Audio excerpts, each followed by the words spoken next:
In a couple minutes, we'll start with the press briefing for the safety zones. Thank you so much for coming again.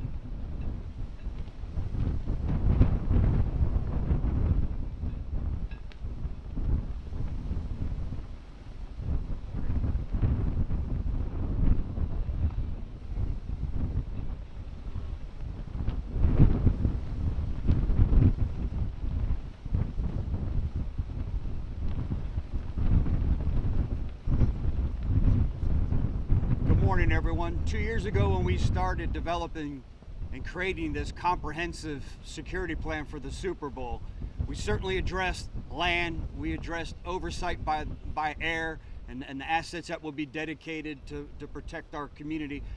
But we'd be remiss if we didn't focus and concentrate on all the assets and the manpower and the unique challenges that are posed by having a city and so many of our Super Bowl events that are along the water.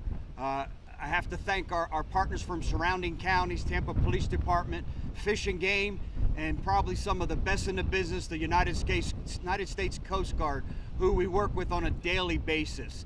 And we'll continue that partnership starting last week and through this week. Some things that we're going to be focusing on is unsafe boating behavior. You know, people who decide to speed and drive at a fast rate of speed when there's no wake zones.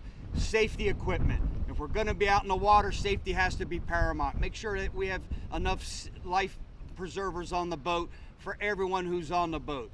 And lastly, but equally as important, if not even a bigger priority, is operating your vessel, being out here and being impaired. We only have to look back to last May and see the tragic death and the families that were devastated because a 12-year-old who was tubing lost her life to an impaired and drunken boater. So as we ramp up here along the week, we want everyone to have fun, enjoy the Super Bowl, but don't lose your life on the water because of it. I'll now turn it over to our commander.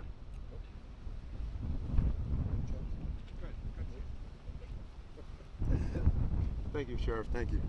So good morning, all. So our focus here today is going to be basically throughout this Super Bowl is making sure that we ensure that the maritime environment is safe. One part of that is going to be the K9 detection teams that we have out here that are coming from different units throughout the Coast Guard to support this event, to make sure we don't introduce explosives into the maritime environment for any of the venues. Also, we have waterside law enforcement teams who will be doing patrols up and down in the set security zone we have around the Tampa Bay Convention Center and some of the other waterside locations. Also, we'll have landside law enforcement teams who are going to be managing and reviewing different locations like the ferries, terminals, and things of that nature. So this whole inclusive group of folks that we have throughout the Coast Guard, along with Tampa PD and Hillsborough County and other surrounding supporting entities, is really important to the theme that we have about securing the water during this event. We still want folks to have fun. We want folks to enjoy the Super Bowl, especially with the Bucs being able to be the first team in history to play in their hometown for a Super Bowl. But at the same time, we're still going to enforce the laws and regulations that are required by us to make sure this is a safe environment. Good morning. My name is Brian Knapp, and I'm the Chief of the Investigations Division at Sector St. Petersburg. Tampa Bay is such a wonderful area, and we've got lots of water and fun things to do on the water. There are vessels that are out there, owners and operators of commercial vessels that take passengers out for hire. The Coast Guard regulates those vessels, and we recognize those vessels as two different classes of vessels. One are called inspected passenger vessels, and the Coast Guard inspects those boats once a year. We certify those boats with how many crew members that they are required to have on board. We also certify those boats for how many passengers they are allowed to carry. There's another class of vessel out there referred to as an uninspected passenger vessel. Traditionally, those vessels can carry 6 passengers for hire. In some rare instances, they can carry 12 passengers for hire. Those boats are not regularly inspected by the Coast Guard. However, uninspected passenger vessels are required to meet regulations of the Coast Guard with regards to licensing and credentialing of the operator and safety equipment for the passengers on board those vessels. The one thing that the Coast Guard would like to stress is that if you're getting on an uninspected passenger vessel or an inspected passenger vessel, and if you're paying to get onto a boat to be a passenger, ask to see the captain's license. A captain operating a vessel that you're paying on should have a red booklet that looks just like this. This is a Coast Guard Merchant Mariner credential. This certifies that that captain that is operating that boat is properly trained and certified to operate that boat in commercial passenger service. It's of the utmost safety to make sure that you're getting on a boat that's being operated by a licensed captain. You wouldn't expect to get on an airplane that's being operated by a pilot who's not FAA certified. It's the same thing with the Coast Guard. So the Coast Guard's going to be out in force with our partnering agencies, and we're going to be looking for charter boats. A lot of them will advertise on social media. A lot of them will be pushing up on seawalls. So again, if you're getting on board a charter boat, ask to see the captain's license. Thank you.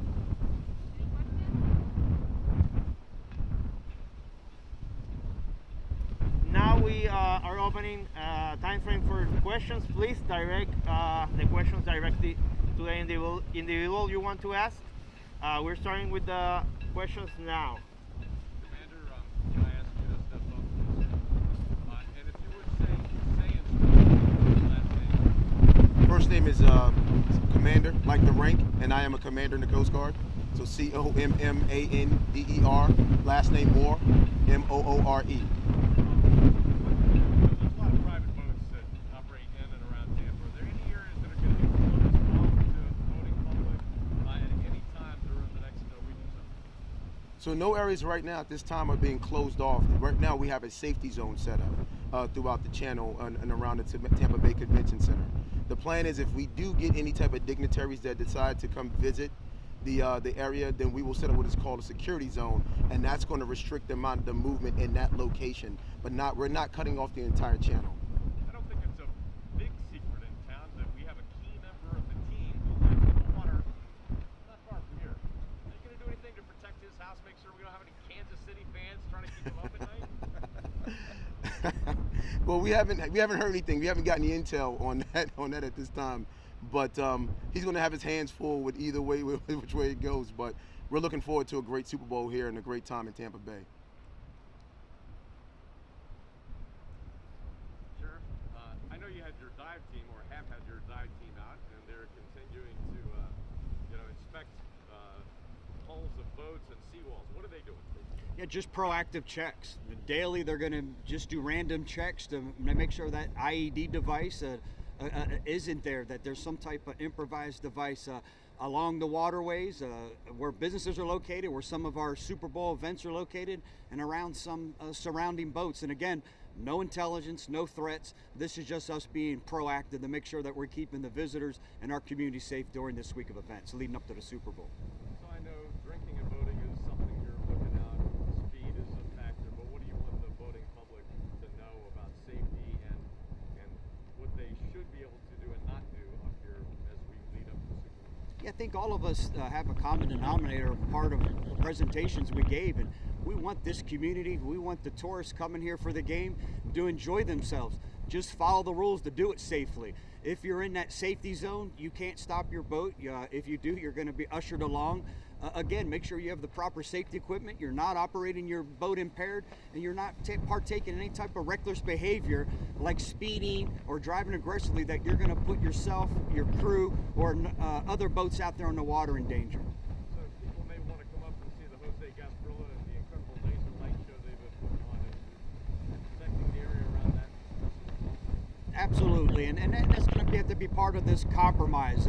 We want people to enjoy the show, but in some of these zones, these safety zones that we've created, they're going to have to keep moving and maybe see that fireworks show from a distance. Thank you.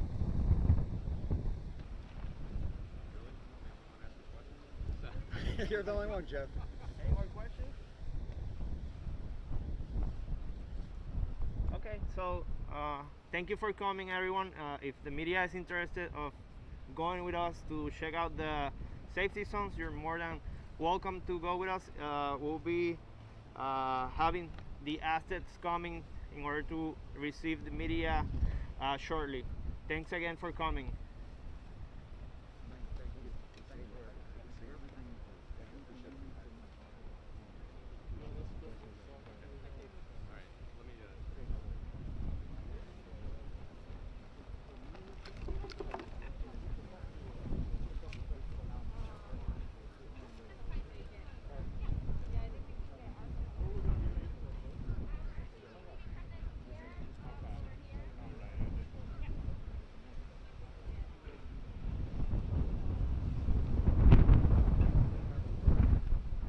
So we just happened to be down at the convention center the other day. Saw divers in the water. It was like, okay, this story's happening right in front of me. We'd be remiss if you didn't take advantage And then Amanda was great to attend because I know the team was busy, but it worked into a pretty decent story. I watched it. No saw it. I never watched the movie.